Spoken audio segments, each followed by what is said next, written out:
Hello. Just a couple minutes early so that I can set up and get my chat working appropriately. Give me just a second. Go to the control room so I can see everyone. All right, let's see who's here. You see me typing hi? That means you're supposed to be here. But I don't see anyone watching yet, so I'll just wait until I can tell that people are actually here. And the moment I do, since we're a couple minutes early, one person's here. Hello, Anisha. I'm sitting here drinking some beet juice. Trust me, it's good. It has beet, carrot, cucumber, apple, lemon, orange, and ginger. So good. And eating some homemade soup. Oh, good. You guys are here. Awesome. Yeah. Awesome. If we had at least 4 people, we're good to go. I wanted to start today's Q&A by giving you a little bit of an excerpt from my upcoming book with all of the Elohim channelings. Hi, Dina. Hi, Maria. Hi, Clemens.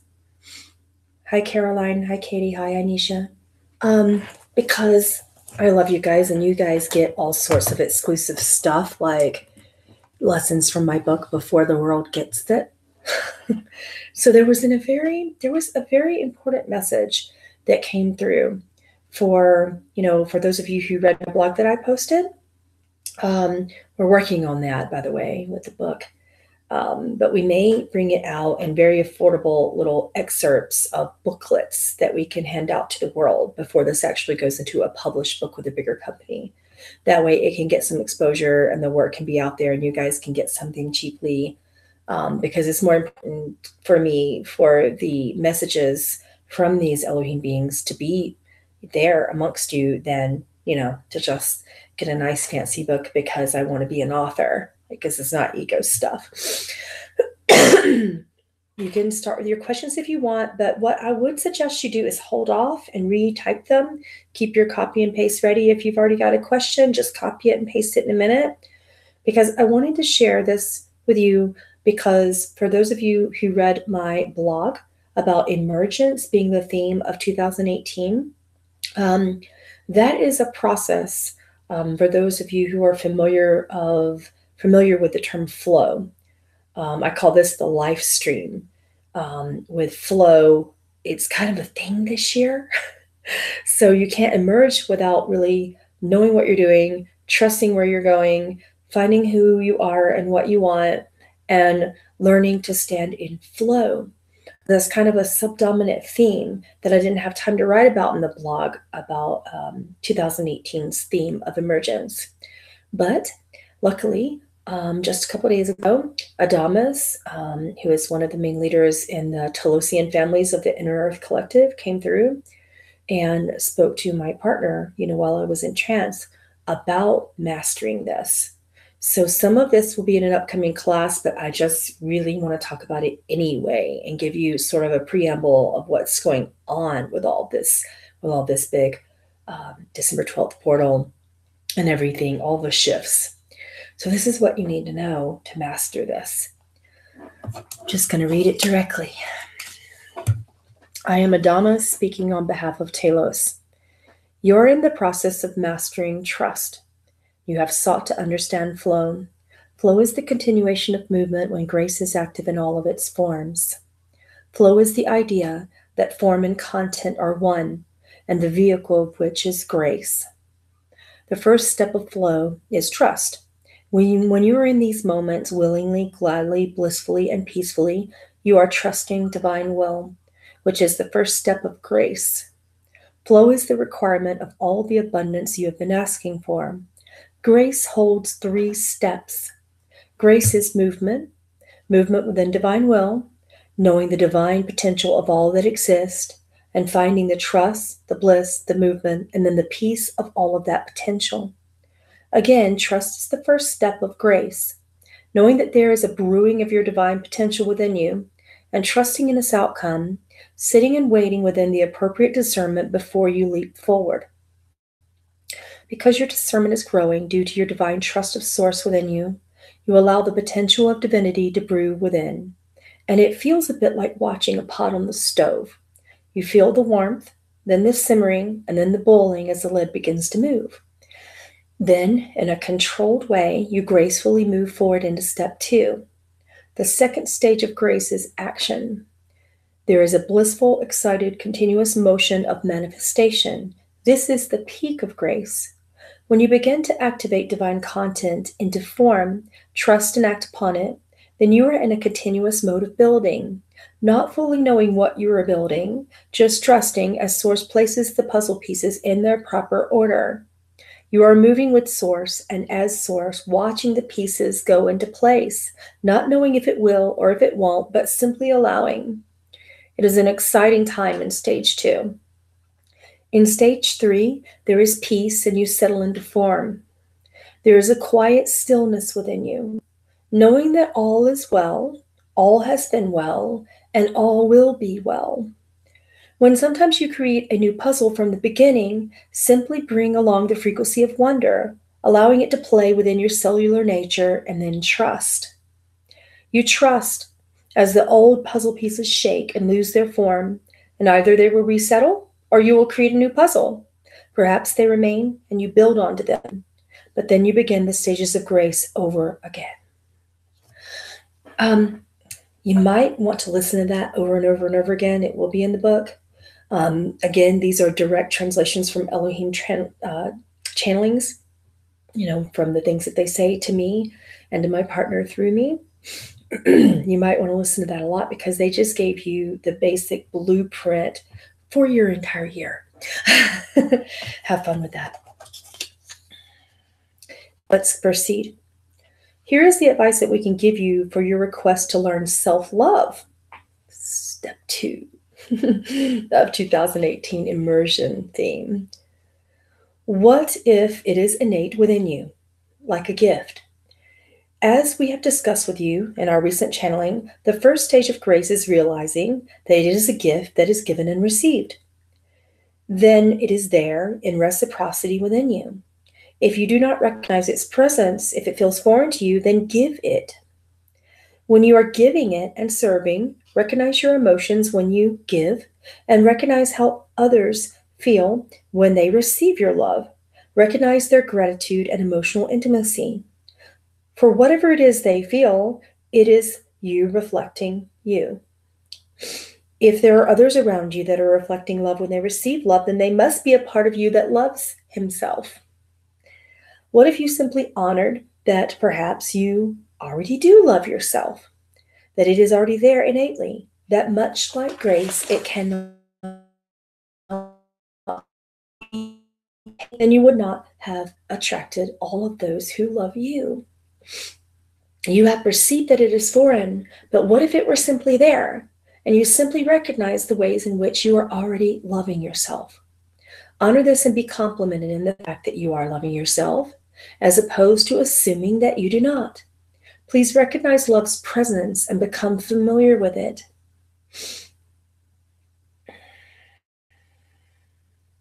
You are giving love quite well, but you still assume that it isn't enough.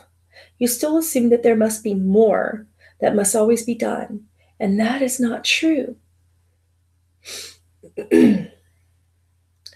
Others around you are delighted to receive love, and your love, your unique brand of love, is through quality time spent and acts of service bestowed. Those around you are entirely grateful for those acts of time and service. You must give yourself more love, more compliments for the way you have given yourself so freely. That is the love you are giving. Just the recognition that you are love because you are giving and receiving will cause you to recognize that you love yourself as opposed to reaching and striving for something that is foreign. Simply recognize that it is already there. And then you will realize how simple it is to love yourself. This is a realization of what already is. If you do not love yourself divinely and truly and innately, then you would not have come into form. It is simply the realization of what has always been and releasing all of the learned beliefs that have permeated you through your societal experiencing. If anything should be foreign to you, it is these negative beliefs. But love is a given due to grace. It is innate.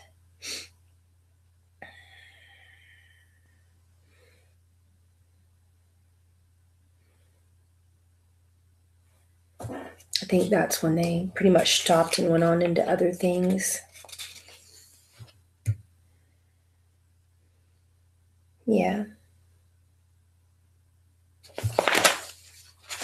They talked about chakras and other things after then. I'm just looking to see if there's anything else that I need to discuss in these instructions.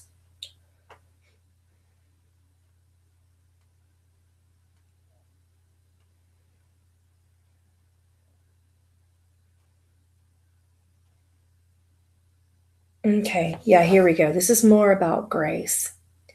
Within grace, you are not considering what is an action, what is a reaction. You are simply in movement and motion, recognizing the potential of everything that is, and its many ways of unfolding into what will be. There is no attachment. We will now give you a very specific example. Through the heart of this channel, her unspoken desire is to return to ice skating again, because for her, this is grace. When she flows on the ice, she is not aware of danger. When returning to ice skating after a long absence, her body goes into a place that temporarily forgets how her muscles used to act and respond. But if you were to observe her, if she were to begin ice skating again at this stage in her journey, her body has forgotten. However, grace will activate her body cellularly, and her muscles will almost instantaneously remember, and she will be happily surprised that she can simply return to this act very quickly. But there will be many fears that come as her body is remembering. As her body is readjusting its form, changing and shifting into the form that could accommodate an ice skater, she will have to face her fears all over again. She will be in stage 1 of grace, but doing so will be exciting, not fearful.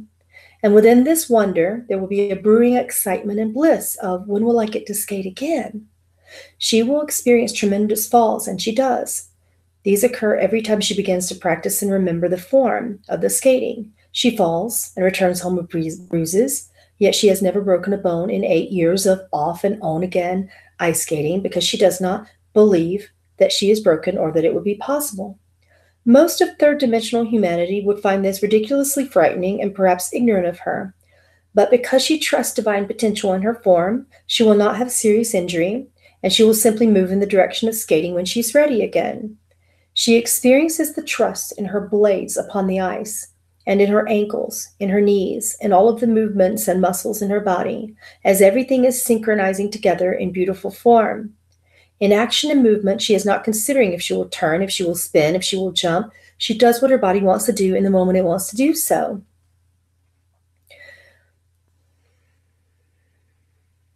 Action is simply the vehicle for when and how form and content become the same. Action is the blending of the thought, the emotion, the wonder, and then the response. This all then becomes one.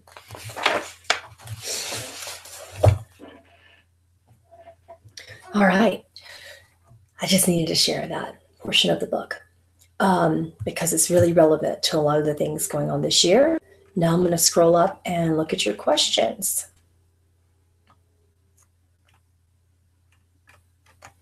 Hold on, a lot of scrolling. Meg, when we recognize a core negative wound, activate and work through it in hopes of healing it and making it go away through ending it, is this spiritual bypassing? I question myself. You know what's standing out in me intuitively in your question? In hopes of making it go away through ending it. It's not that I would call that spiritual bypassing. That's a label that people use to shame and judge themselves. I'm not particularly fond of that label. What if spiritual bypassing were not necessarily bad?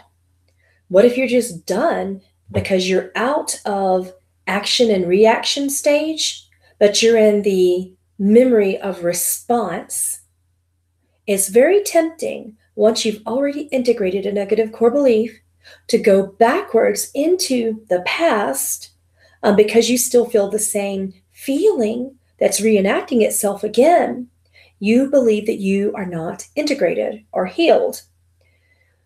But what I'm noticing for the past couple of years, as people are transcending and transforming and going further into their ascension, is that that's not true. The need to go backwards and to reenact all of that is based upon egoic action and reaction, not higher self recognition and response. So again, action and reaction, which means going back into the negative core belief, or recognition and response. When you recognize what your ego formerly did and all of the actions and reactions and little triggers that you used to go through, you go, oh, yes, I remember this. I honor and respect that I have transmuted this and integrated this belief, but it is no longer my truth. Therefore, how will I respond now? Now that I recognize, my higher self recognizes that I have agreed to transmute this and already have many times. How do I really want to respond? This is your higher self saying, okay, you've already done this. When you transmute in alchemy and transmutation, your negative core belief begs and pleads for a place to which it can ascend. So basically ask yourself, what would I rather feel instead of that? I recognize that negative core belief and then I've already integrated and experienced it. It's rearing its head again. Why is it doing that? The answer is not always, I am healed, I'm not healed, I'm broken, I need a soul retrieval, I need a shamanic journey. It's not always you need a process. It's good that you're questioning yourself because perhaps your inner child is saying, what would ask me? Your inner child is saying, ask me, what would I rather feel instead of that old stuff? Ready to move forward into new stuff. But there's a little bit of an uncertainty feeling of, oh, this is weird. Remember we talked about that in the theme of the year blog, immersion and emergence rather. You are going to feel that you are emerging out of a cocoon of former negative crap. But this is how I've been feeling in this particular transition.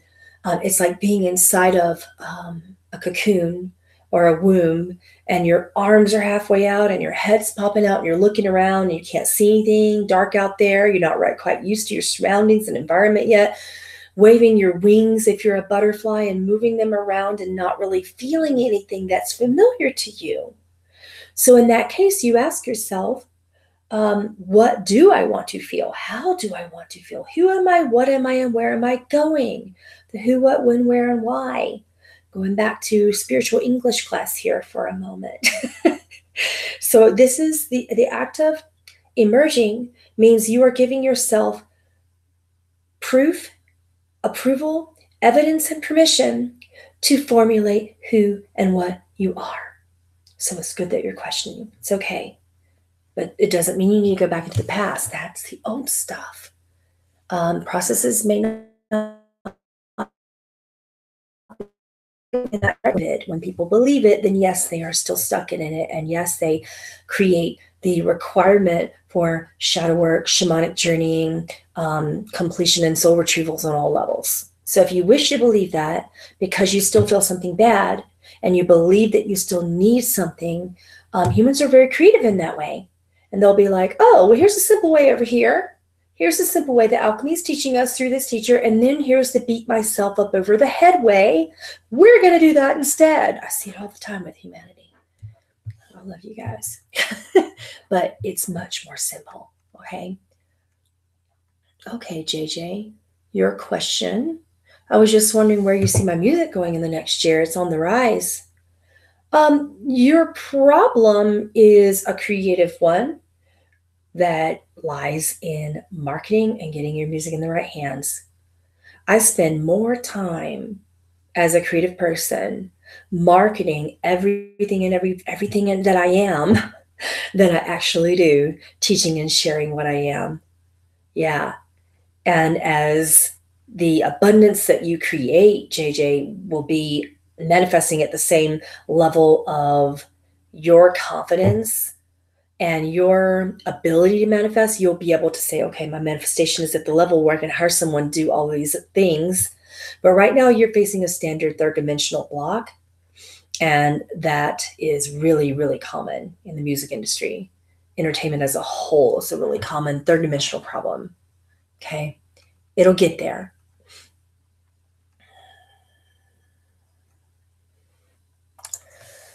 Lightfoot, yes and no. I mean, I can tell you your origin point, but I'm going to tell you the authentic truth about that. And I'm going to be completely transparent. It does not matter. Me finding out that I was from the Lyran feline place is not really the Hyades and the Pleiades and all those places that I come from in Lemuria and Aryan, all the Lyran feline races. It didn't matter to me. I've been to so many places and so have you. We are multidimensional beings. So trying to find your origin point is like saying you have one place alone that is you, but that can't be true. It just can't be. For instance, like people who go through hard experiences when they're teenagers, and then the first thing they do is emancipate themselves and run away from home. And people tell them, oh, you want to find out where you want to get into all that, find out who you are, what your small hometown is about. And 30 years later, that person's like, I've grown so much. I mean, I can drive through that town, but it's kind of boring. But yeah, you're coming from some of the inner earth collective backgrounds. I'm not sure exactly which one. I'd have to see a picture. These are some of the things that I cannot answer. The who is my soul family thing, where am I from in my origins, is one of the few questions that I can't answer without seeing your eyes, remembering who you are, seeing your pictures, seeing your face. And right now I'm not getting a good connection to that. But I can tell you that it has something to do with Talos and Agarthia. You're from that collective. I just don't know which race it is without seeing you. That would probably take a session. Or if you had sessions with me, go back and listen. How can I use the knowledge that my soul origin is Andromedan? You gotta learn about Andromedans. They're very equality-based, but a little bit standoffish scientific beings. So what part of you is that way? Learn more about it and ask yourself, how are you that way now? I don't know which soul, again, guys, with the soul groups, I can't tell that kind of stuff without really remembering who you are. And I speak to so many people. Right now, I'm speaking to some people that I'm kind of trying to guess who they are, and that isn't working well for me. But Andromedan star seeds on Earth. And so far as speaking to the traits of that, and I can't tell you who your spirit guide is either. I need to see your eyes. That's hard to do in these kind of chats. Unless you're on screen with me, I can't see that.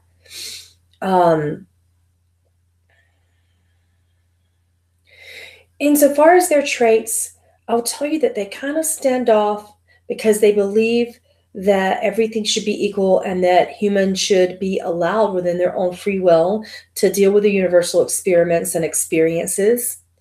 And that they should do that on their own, that they should not come in and disrupt the very, I don't know what the word I want to use here, the ecosystem. You know how, I'll give you an example. I went to Yellowstone once and I felt this urge to like put my foot in the water. I really wanted to do it into one of the pools for some reason. I wanted to activate it. So I did. I stuck my little toe just in the top of it.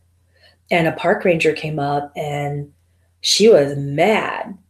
She was like, you've just disturbed 10,000 years worth of a very delicate, fragile ecosystem. She made me cry. She sat there and gave me and my kids an entire lesson on shame. I'll tell you what.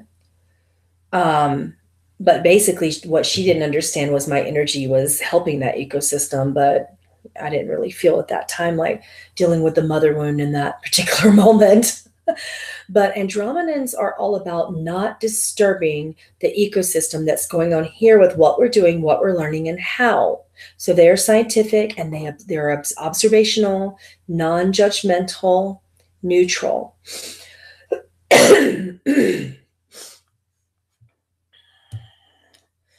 Shelley, some of us have spiritually based businesses and are also working. You mean working 3D jobs, I assume?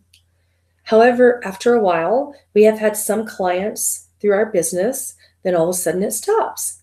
Well, that's normal. I'm going through that too. I think, as usual, people are a little bit fearful about spending money right now in the third dimension. And they're looking at their basics of survival and they're stuck in lack mentality right now. So you have to get incredibly creative as to why your services are actually needed. There is, I want to share something with you. I don't know if we can do screen shares on here, but first of all, I have to find the email that I want to share with you, which is going to be super helpful. This was sent to me by a good friend of mine named Daniel. Well, if my email will load its messages. Hang on a second. Let me find it before, because if I find it, that would be super good. I'll just search his name. Okay. All right. Here we go.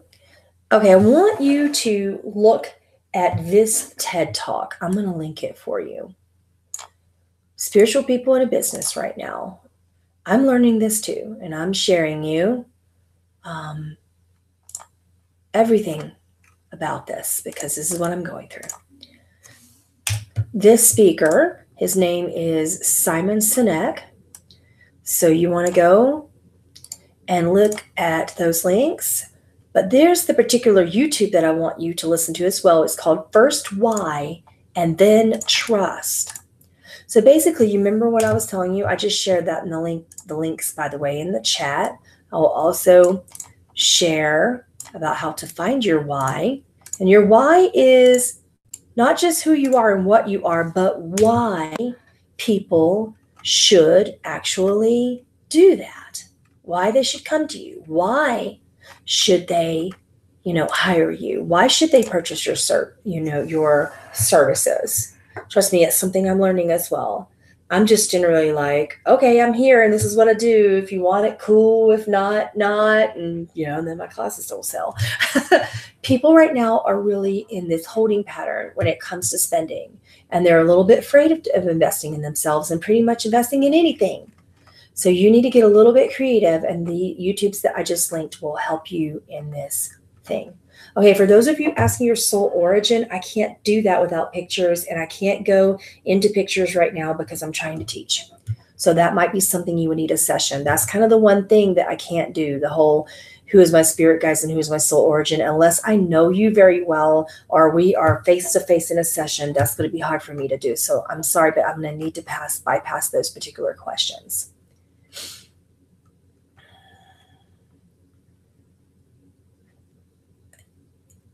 And the same with the am I connected to certain archangels and ascended masters? Unless I can see your picture somehow, I'm not going to know that. Or unless I know you personally or we have regular sessions. That's more of the type of things you ask in a private reading. Here's a good example of something that you guys could ask. Carolyn just asked a personal question. Do my dominant guides or higher self have any important messages for me? That's something that they can do.